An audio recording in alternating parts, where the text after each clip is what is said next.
Ladies and gentlemen, Brighton's transformation is something utterly unbelievable. We're going to have to talk about this, and we're going to have to take this team far, far lot seriously. Welcome to Miss TV Total Football, ladies and gentlemen. I'm going to try my level best this time around, do as frequent content as possible, where I talk about everything besides Chelsea Football Club on this channel. And today I really want to focus on Brighton. Brighton is a particular club, I'll admit to you guys. It's a club that I admire. I really do admire this club because the way they run. I hate what they've done to us, but that's none of their business. That's just us, I suppose, bending over backwards at Chelsea Football Club. But we can't deny the fact that how well this football club is run and how much of a transformation this football club has done post Graham Potter. To think Graham Potter did a fantastic job when he was around and admiring what he did. And to sit here watching that, then to see Zerbi come in and take this football club to a different level, it's ridiculous. It's quite ridiculous what Brighton is doing from top to bottom. I'm talking about from their ownership, from their board, from their recruitment policy, from their managers. You don't just bump into a manager like Zerbi. No, it's not coincidence. Brighton don't just, by luck, by chance, just bumped into Zerbi. They've done their homework. They've absolutely done their homework. This is a football club that is well aware of their limitations, that is well aware of how much resources they have, and they are maximizing each of these facets of the industry to the utmost level. They have limited amount of money, but they do the best as possible they can with that money. They've got, in terms of pool power in the transfer market, they know that their pool is not of someone of a top club that they can just go out there and get the biggest players out there. Now they're starting to attract some really decent youngsters. I'm not even going to lie, in the likes of Ansu Fati, and we'll talk about that. But they know that they have a very good recruitment team and they do their job. Yeah, they're limited in terms of their wage structure as well, but they get their business done and they're operating in a nice manner. They're in the profit. I'm pretty sure. I think the last financial statement, as I saw for Brighton, they made something around 24 or 25 million in profit. I could be wrong, could be more, but they're a particular football club that is 100%. It's not a one-hit wonder kind of situation. They're on the rise. They really are. They've transformed the face of this football club over the past 3-4 seasons. They're now in Europa League. They finished, I think, 6th last season, made it into Europa, or did they finish? Yeah, 6th, I think, just behind Liverpool. And every season they lose big players. This summer window that just went, they lost McAllister, they lost Caicedo, they lost Trossard in January. They lose top players on a regular basis, but it just doesn't seem to matter, ladies and gentlemen. This particular football club has created a system that is superior to the individuals. You can literally take out anyone and plug someone else in as long as they have some sort of decent footballing ability, and it will seamlessly keep working. Recently, Enciso, who's their next superstar, in my opinion, got injured, and I seriously thought maybe now Brighton might be hampered a little bit. Without Enciso, are they going to have that creativity in midfield? Are they going to have that midfielder that's able to bomb long shots and get goals? And Enciso was turning out to be a bit of a rising star. He gets injured, no problems. Adam Lallana comes in, Pascal Gross comes in. All of these players are chipping in because the system dictates. The system is far superior. They don't care. Zerbi he's taken this football club to a different level. For a particular manager, after Graham Potter, you'd think, oh, maybe now they're going to crumble. They did not crumble. Zerbi saw the blueprint of Graham Potter and said, this is excellent place to start off with. I'm just now going to put some steroids into this whole situation and absolutely blow it up. And this is what's happening.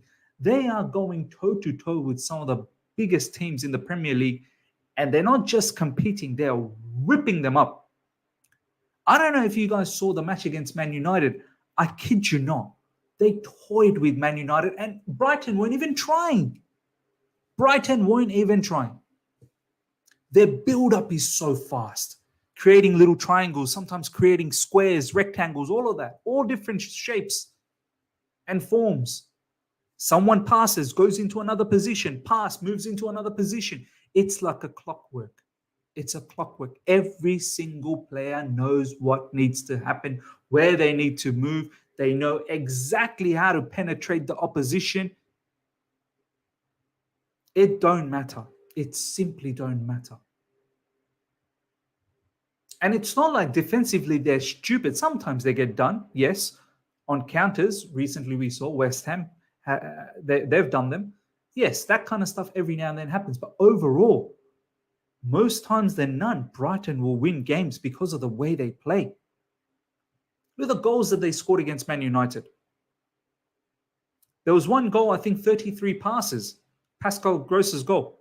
33 passes that led to a goal.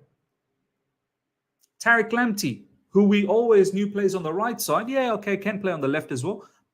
But it's been deployed against Man United on the left and looks dynamic. He's got the ability to cut in, or he's got the ability to just lay it off with his left foot. Mitoma, sensational talent. They've just, every player on that Brighton team will go for large sums of money. It is such a well-run football club, man. It's not even funny.